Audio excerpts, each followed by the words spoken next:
স্বাগত ডিবিসি সংবাদে। আপনাদের সাথে আছি মৌসুমী শান্তা। এবার জানাবো খবর বিস্তারিত। ধর্মকে ব্যবহার করে উন্মাদনা সৃষ্টি ও দেশকে অস্থিতিশীল করে বিভাজনের দিকে ঠেলে দেওয়া হচ্ছে বলে মন্তব্য করেছেন বিএনপি মহাসচিব মির্জা ফখরুল ইসলাম আলমগীর।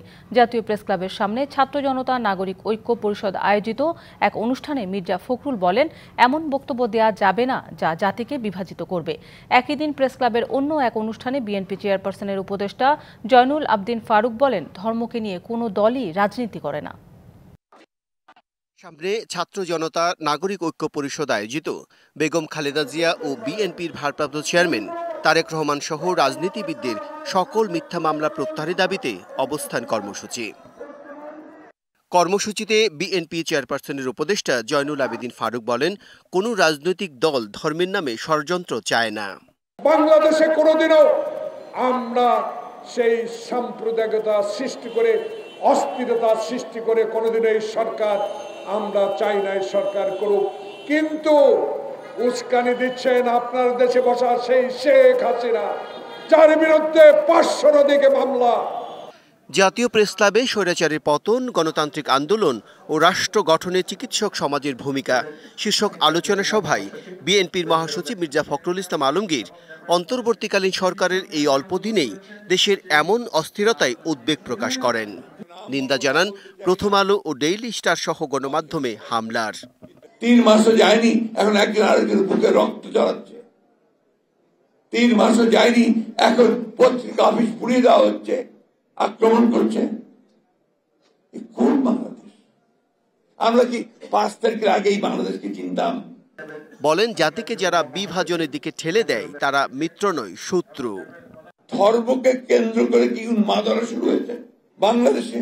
আপনি চিন্তা করতে পারেন যে মুক্ত স্বাধীন মিডিয়ার জন্য, প্রেসের জন্য, সমাজ মাধ্যমের জন্য আমরা এতদিন লড়াই করলাম, তারা অফিস পুড়িয়ে দিচ্ছে। চিন্তা করবেন যে যারা আজকেই বিভেদের দিকে ঠেলছে, যারা আজকে বিভাজনের দিকে ঠেলছে, অনেকের দিকে ঠেলছে, তারা আমাদের আসলে শত্রু না মিত্র। বিএনপি গণতন্ত্রে বিশ্বাস করে জানিয়ে সব ষড়যন্ত্র মোকাবেলায় মানুষকে ঐক্যবদ্ধ থেকে প্রতিরোধ গড়ে তোলার আহ্বান জানিয়েছেন দলের নেতারা। Bijoy Kumar Das, DBC news, Dhaka. ইসকন ইস্যুতে সরকারের অবস্থান ও দেশের সার্বিক পরিস্থিতি আগামীকালের মধ্যে জানাতে অ্যাটর্নি জেনারেলকে নির্দেশ দিয়েছে হাইকোর্ট। এ নিয়ে দেশের আইনশৃঙ্খলা পরিস্থিতির যেন অবনতি না হয় সে বিষয়ে সরকারকে সতর্ক থাকতে বলেছে আদালত। সকালে বিচারপতি ফারাহ মাহবুব ও বিচারপতি দেবাশিস রায়ের হাইকোর্ট বেঞ্চ এই নির্দেশনা দেয়। এর আগে ইসকন নিষিদ্ধ চেয়ে হাইকোর্টে আবেদন করেছেন এক আইনজীবী। এর পরিপ্রেক্ষিতে আদালত রাষ্ট্রপক্ষের কাছে জানতে চায় ইসকন সংগঠনটি কাদের, এরা কোত্থেকে এসেছে। উত্তরে অ্যাটর্নি জেনারেল বলেন, এটি কোনো রাজনৈতিক দল নয়, এটি একটি ধর্মীয় মৌলবাদী সংগঠন। তাদের বিষয়ে এরই মধ্যে যাচাই বাছাই করে দেখছে সরকার।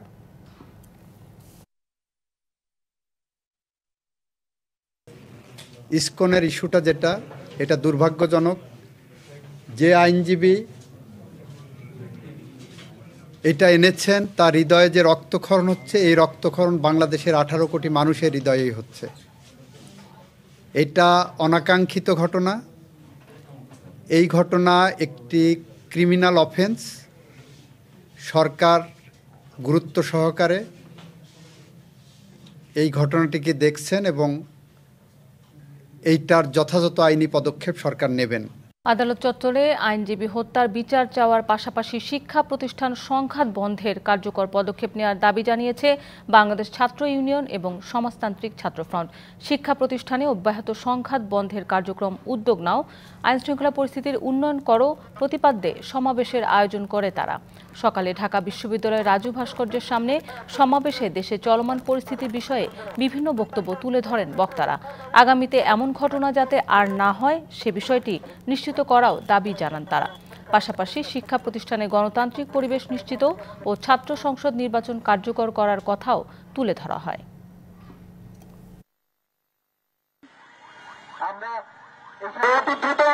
যারা এই শিক্ষা প্রতিষ্ঠানগুলোতে হামলা চালিয়েছে এবং যারা মদত জুগিয়েছে তাদেরকে চিহ্নিত করে আইনের আওতায় নিয়ে আসতে হবে। যারা উস্কানিদাতা, যারা মদতদাতা তাদেরকে চিহ্নিত করবেন, বিচার করবেন এবং আগামীতে যাতে এই ধরনের কোনো ঘটনা না ঘটে সেই বিষয়টা নিশ্চিত করবেন। মানুষের যে বৈষম্য সৃষ্টি হয়েছে পাহাড় সম, সেই বৈষম্যকে আমরা বিলোপ করতে পেয়েছি। আমাদের বুকে আশা আছে, আমাদের বুকে স্বপ্ন আছে, সেই স্বপ্ন নিয়েই আমরা রাজপথে লড়াই করছি। জিয়া চ্যারিটেবল ট্রাস্ট দুর্নীতি মামলায় বিএনপি চেয়ারপারসন বেগম খালেদা জিয়া সহ সব আসামিকে খালাস দিয়েছে আদালত। এর রায়ে 7 বছরের দণ্ড থেকে খালাস পেলেন বেগম জিয়া। এর আগে জিয়া অরফানেজ ট্রাস্ট মামলায়ও খালাস দেন হাইকোর্ট। এ নিয়ে দুর্নীতির 2 মামলায় আইনিভাবে মুক্ত হলেন সাবেক প্রধানমন্ত্রী। দুর্নীতির মামলাকে ভিত্তিহীন ও রাজনৈতিক উদ্দেশ্য প্রণোদিত বলেছেন বিএনপির আইনজীবীরা। 2018 সালের 29 অক্টোবর জিয়া চ্যারিটেবল ট্রাস্ট দুর্নীতি মামলায় বিএনপি চেয়ারপারসন খালেদা জিয়াকে 7 বছরের সশ্রম কারাদণ্ড দেয় ঢাকার 5 নম্বর বিশেষ আদালত। করা হয় 10 লাখ টাকা জরিমানা। অভিযোগ আনা হয় বেগম খালেদা জিয়া প্রধানমন্ত্রীর ক্ষমতার অপব্যবহার করে ট্রাস্টের টাকা আত্মসাৎ করেছেন। রায়ের বিরুদ্ধে হাইকোর্টে আপিল করেন খালেদা জিয়ার আইনজীবীরা। 6 বছর পর আপিল শুনানির উদ্যোগ নেন বেগম খালেদা জিয়ার আইনজীবীরা। বুধবার বিচারপতি AKM আসাদুজ্জামান ও বিচারপতি সৈয়দ এনায়েত হোসেনের হাইকোর্ট বেঞ্চে আপিলের শুনানির পর সব আসামিকে খালাস দেওয়া হয়। বেগম খালেদা জিয়া কোনো এভিডেন্স আসে নাই যে বেগম খালেদা জিয়া তার ক্ষমতার অপব্যবহার করেছেন। দুদক বুঝাতে চেয়েছেন যে বেগম খালেদা জিয়া তার ক্ষমতার অপব্যবহার করেছেন।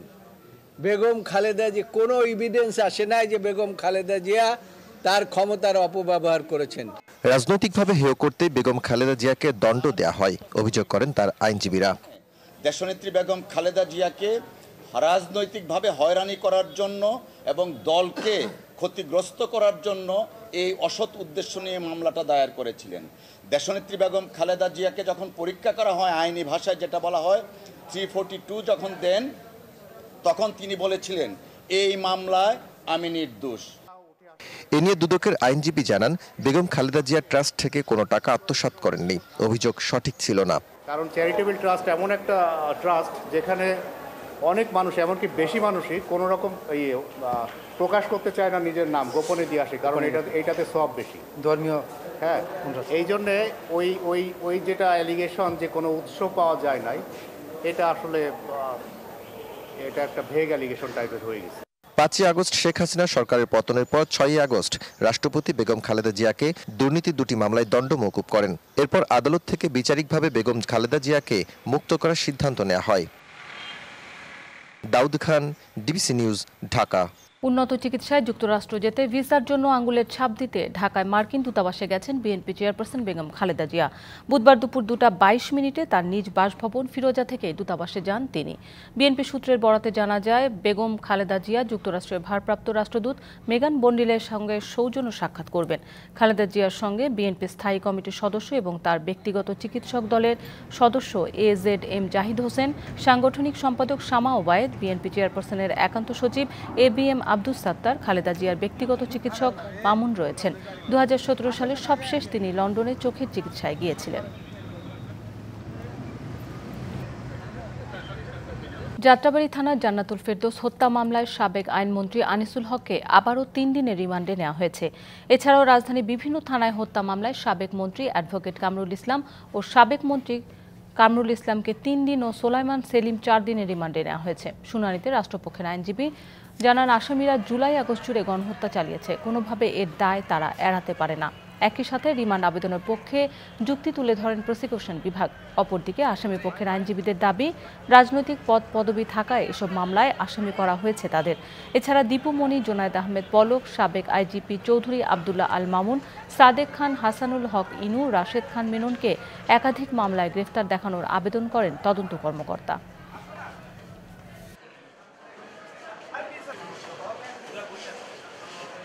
আজকে 15 জনকে বিজ্ঞ আদালতে তদন্তকারী কর্মকর্তা উপস্থাপিত করেন। বিভিন্ন থানার তদন্তকারী কর্মকর্তা বিভিন্ন মামলায় তাদেরকে আজকে উপস্থাপন করেন। বিভিন্ন থানা মামলা, হত্যা মামলায় তাদেরকে আজকে গ্রেপ্তার দেখানো হয়। যেহেতু এই সমস্ত মামলায় তার কোনো সংশ্লিষ্টতা নাই এবং মামলার এজাহারে তার বিরুদ্ধে কোনো সুনির্দিষ্ট কোনো অভিযোগ নাই, রিমান্ড পেয়ার অভিযোগ নাই, এই কারণে রিমান্ডের আবেদনের পরে সেখানে 3 দিনের পুলিশ রিমান্ড মঞ্জুর করেন। শনি আসবার পর আমরা জামিনের পিটিশন দিচ্ছি, সেটাও সংশ্লিষ্ট আদালতে শুনানির জন্য মাননীয় আদালত রেখেছেন। অতীতে নির্বাচনে কোটি টাকার বিনিময়ে মনোনয়ন বাণিজ্য, পক্ষপাতদুষ্ট ব্যক্তিদের দিয়ে নির্বাচন পর্যবেক্ষণ করা সহ নানা অনিয়ম ছিল, এমন অভিযোগ করেছেন নির্বাচন ব্যবস্থা সংস্কার কমিশনের প্রধান বদিউল আলম মজুমদার। বলেন, এই অনিয়ম বন্ধে জোর সুপারিশ করবে কমিশন। সকালে জাতীয় সংসদ ভবনে ক্ষুদ্র নৃগোষ্ঠী, পিছিয়ে পড়া জনগোষ্ঠীর সঙ্গে মতবিনিময়ের আয়োজন নির্বাচন ব্যবস্থা সংস্কার কমিশনের। হামলা বন্ধ ও এলাকাভিত্তিক নিরাপত্তা নিশ্চিত করা সহ অনেকগুলো সুপারিশ তুলে ধরা হয় এই মতবিনিময় সভায়। নারী আসনের সাথে সংরক্ষিত আদিবাসী আসন করে দেওয়া যায় কিনা, তাহলে তাদের প্রতিনিধিত্বটা নিশ্চিত হয়ে যাচ্ছে। আমাদের দলিতদের যে প্রতিনিধিত্বের যে জায়গাটা, দলিত হরিজন তাদের যে প্রতিনিধিত্বের জায়গাটা, সেটা আমরা কোনোভাবে দেখতে পারি না। মারপিট করা হয়, ককটেল ফাটানো হয়, বোম ফাটানো হয়, এটার সাথে কিন্তু জাতীয় আদিবাসী বা আপনার আদিবাসী বা এরা কিন্তু এখানে নেই, দলিতরা কিন্তু এখানে নেই। এরা কারা আছে? পার্টির যারা আপনার মাসলম্যান তারাই কিন্তু আছে। সুতরাং এই প্রিজাইডিং অফিসার বা নিয়োগপ্রাপ্ত অফিসার কারা কোথা থেকে আসছে সেটা স্বচ্ছতার সাথে নির্বাচন কমিশনকে দেখা উচিত। কমিশনের প্রধান ডক্টর বদিউল আলম মজুমদার বলেন, বিগত দিনগুলোতে নির্বাচনে কোটি টাকার বিনিময়ে মনোনয়ন বাণিজ্য, পক্ষপাত দুষ্ট ব্যক্তিদের দিয়ে নির্বাচন পর্যবেক্ষণ করা সহ নানা অনিয়ম ছিল। বহু ব্যক্তি অতীতে নির্বাচনী অপরাধ করেছে, চারদিকে ঘুরে বেড়াচ্ছে, কারণ কাউকে বিচারের আওতা আনা হয়নি। তো এই ব্যাপারে আপনাদের মতামত চাই। নির্বাচনী যে অদৃশ্য ব্যয়, এটা হলো সেই মনোনয়ন বাণিজ্য, কোটি কোটি টাকা ব্যয় হয়। পক্ষপাত দুষ্ট ব্যক্তিদেরকে দিয়ে নির্বাচন পর্যবেক্ষণ করানো হয়েছে, বাইরে থেকে আনা হয়েছে। তা আপনাদের মতামত আমরা এই সম্পর্কে জানতে চাই। নির্বাচন ব্যবস্থা সংস্কার কমিশনের প্রধান বলেন, এসব প্রস্তাব বাস্তবায়ন করবে সরকার, কমিশন কেবল সুপারিশ করবে। তো আমরা জাতীয়ভাবে পরিচিতদের পরিবর্তে আমরা যে তৃণমূলের নেতাদেরকে, প্রতিনিধিদেরকে আনার চেষ্টা করেছি, কারণ আমরা তৃণমূলের কণ্ঠ যেন শুনতে পাই, তৃণমূলের মতামত যেন আমরা পাই। Farhana Juthi, DBC news, Dhaka. বছরের প্রথম দিন নতুন সব বই হাতে পাচ্ছে না শিক্ষার্থীরা। কিছু পেতে লেগে যেতে পারে জানুয়ারির প্রথম সপ্তাহ। এবার বইয়ের মানের ওপর গুরুত্ব দেওয়া হচ্ছে জানিয়ে জাতীয় শিক্ষাক্রম ও পাঠ্যপুস্তক বোর্ড এনসিটিবি বলছে, তড়িঘড়ি করে মানহীন বই শিশুদের হাতে তুলে দিতে চায় না তারা। এদিকে এবার পরিমার্জনে বেশ কিছু পরিবর্তন আসছে পাঠ্য বইয়ে। আওয়ামী লীগ সরকার পতনের পর পরিবর্তন আসে শিক্ষার্থীদের পাঠ্য বইয়েও। বিগত সরকারের নেয়া বিতর্কিত কারিকুলাম থেকে সরে আসার পাশাপাশি করা হয়েছে পরিমার্জনও। এরই মধ্যে পরিমার্জিত নতুন পাঠ্য বইয়ে স্বাধীনতার ঘোষক হিসেবে যুক্ত হয়েছে জিয়াউর রহমানের নাম, যুক্ত হয়েছে মাওলানা আব্দুল হামিদ খান ভাসানী, শের-ই-বাংলা একে ফজলুল হক সহ পাঠ্য বই থেকে বাদ যাওয়া বিভিন্ন জনের ভূমিকা। একই সাথে যুক্ত হয়েছে ২৪-এর গণঅভ্যুত্থানের শহীদ আবু সাইদ ও মুগ্ধের ভূমিকাও। এছাড়াও গণঅভ্যুত্থানের নানা বিষয় এবং শিক্ষার্থীদের গ্রাফিতিও স্থান পেয়েছে পাঠ্যপুস্তকে। শিক্ষা গবেষকরা বলছেন, এই পরিমার্জনের ফলে সঠিক ইতিহাস ও যুক্তিযুক্ত বিষয়বস্তু আসবে পাঠ্য বইয়ে। শহীদ রাষ্ট্রপতি জিয়াউর রহমানের যে অবদান মুক্তিযুদ্ধে, সেটা অস্বীকার করবার বাংলাদেশের ইতিহাসে অন্তত সম্ভব নয়, কিন্তু তারা এটা করেছে। এখন সেইখানে আমি মনে করি যে সঠিক ইতিহাসটি যদি আসে, তাহলে সেটা আমি মনে করি জাতির জন্য ভালো এবং মঙ্গলজনক। তবে সেক্ষেত্রে সকলের অবদানকেই স্বীকার করাটা আমি যুক্তিযুক্ত মনে করি। আমি কোনোভাবেই এটা রাজনৈতিক অতিরঞ্জন হিসেবে দেখতে চাই না, তাহলে শিক্ষা ব্যবস্থার আবারও ক্ষতি হবে, আমাদের পরবর্তী প্রজন্মের জন্য আবারও ক্ষতি ডেকে আনবে। কিছু ব্যক্তিকে অতি মানব করে তোলা কিংবা সরকারের উন্নয়ন প্রোপাগান্ডাকে এমনভাবে হাইলাইট করা যেখানে টেক্সট আর নাই, এটা প্রোপাগান্ডাতে পরিণত হয়েছে। এই জায়গাগুলো ধরুন যে শনাক্ত করা এবং সেগুলো যথাসম্ভব ইরেজ করা। বিগত বছরগুলোতে জানুয়ারির প্রথম দিনেই পালন করা বই উৎসব থেকে সরে এসেছে বর্তমান সরকার। তবুও বছরের শুরুর দিনই বই দিতে চান তারা, যদিও কিছু কিছু বই শিক্ষার্থীদের হাতে পৌঁছাতে লাগতে পারে আরও কয়েকদিন। ডিসেম্বরের ২০ তারিখের মধ্যে মনে করেন যে ৭০ ভাগ বই চলে যাবে, ডিসেম্বরের ২৫ তারিখের মধ্যে বাকি ২০ ভাগ বই যাবে, এবং জানুয়ারির প্রথম সপ্তাহ লাগতে পারে হয়তো বাকি ১০ ভাগ বইয়ের জন্য। কন্টেন্টের জন্য আমরা বেশি সময় পাই নাই, ২ মাসের মধ্যে আমরা যতটুকু করার পরিমার্জন করেছি। এনসিটিবি বলছে, বছরের শুরুতেই বই দিতে গিয়ে মানে ছাড় দিতে চান না তারা। শিক্ষাবর্ষের শুরুতে বই দিব, এটাও আমাদের প্রায়োরিটি, তবে এটা সেকেন্ড প্রায়োরিটি এই কারণে যে গুণগত মান ছাড়া, সারা বছর ধরে গুণগত মান ছাড়া বই যদি আমি দেই, ১ তারিখে বইয়ের উৎসব করার থেকেও সরকার সরে এসেছে এই কারণে যে আমার গুণগত মান নিশ্চিত করে বই দিতে হবে।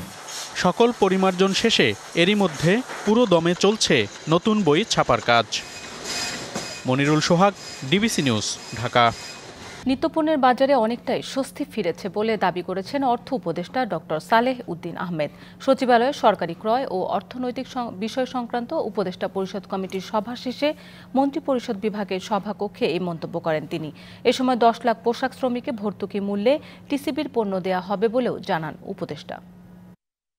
আমরা যেটা বলছি যে উৎপাদন খরচ, উৎপাদকরা যেটা পায় বা ইম্পোর্ট কস্ট আর ভোক্তার কাছে যে প্রাইসে আসে সেটা বিরাট গ্যাপ যেন না থাকে, অযৌক্তিক।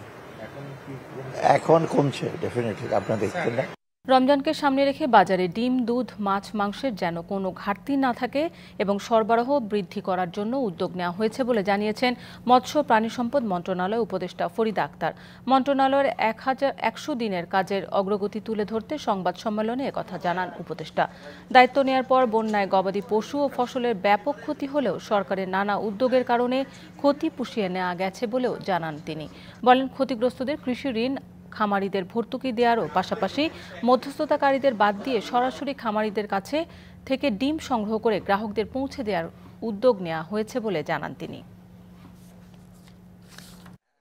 ডিম, কোয়েলের ডিমও যুক্ত করে উনি বলছেন 6 কোটি আমাদের।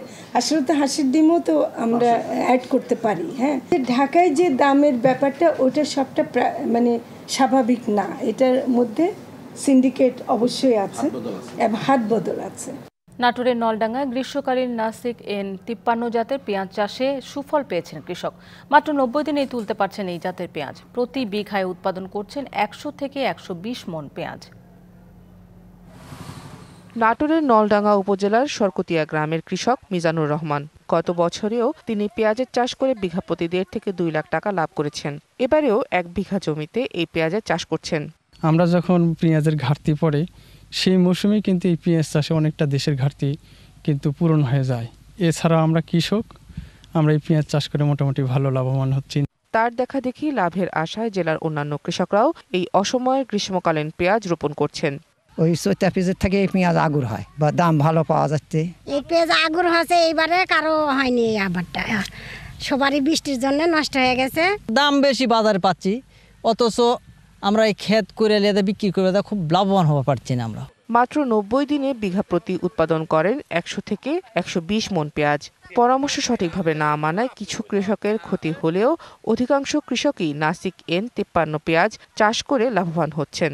পেঁয়াজ অসময় হওয়ার কারণে কৃষকরা কিন্তু বাজারে বেশ ভালো একটা দাম পাচ্ছে পেঁয়াজের। এই গ্রীষ্মকালীন পেঁয়াজ অতিরিক্ত বৃষ্টি বা অতিরিক্ত খরা কোনোটি সহ্য করতে পারে না। আমরা সেই বিষয়ে কৃষকদেরকে একেবারে হাতে কলমে কারিগরি শিক্ষা দিয়ে থাকি। এবার নলডাঙ্গায় 150 বিঘা জমিতে পেঁয়াজ চাষের লক্ষ্যমাত্রা নির্ধারণ করা হয়েছে। DBC news desk. পাবদা মাছ চাষ করে সফল হয়েছেন সাতক্ষীরার চাষিরা। সদরের খানপুর গ্রামের নাজমুল হুদা একটি খামার থেকে মালিক হয়েছেন 4টি খামারের। তার সফলতা দেখে আরও অনেকে মাছ চাষে আগ্রহী হয়েছেন। 2018 সালে পড়ালেখা ছেড়ে পাবদা মাছ চাষ শুরু করেন সাতক্ষীরা সদরের খানপুর গ্রামের নাজমুল হুদা। প্রথমবারে সফলতার মুখ দেখেন তিনি। 10 বিঘা জমিতে 2 লাখ মাছের পোনা ছাড়েন। এতে 5 মাসে 20 থেকে 22 লাখ টাকা খরচ হয়েছে, আর তা বিক্রি করেন 35 থেকে 40 লাখ টাকায়। বর্তমানে খামারের পরিধি বেড়ে 30 বিঘায় দাঁড়িয়েছে। পাবদার সাথে সাথী মাছ চাষেও লাভবান হচ্ছেন তিনি। খেতে সুস্বাদু হওয়ায় দেশের পাশাপাশি বিদেশেও চাহিদা রয়েছে এ মাছের। আকার বেঁধে পাবদা মাছ 13 থেকে 14,000 টাকা মণ বিক্রি হচ্ছে। টোটালে আমাদের এখানে দেখা যাচ্ছে আমাদের 50 থেকে 60 লাখ টাকা, 55-60 লাখ টাকার মধ্যে একটা বেচাকেনা আমাদের হয়। আমি নিজে উদ্যোক্তা হই, সবাইকে একথা বলতে চাচ্ছি যে নিজে জায়গা থেকে উদ্যোক্তা হন।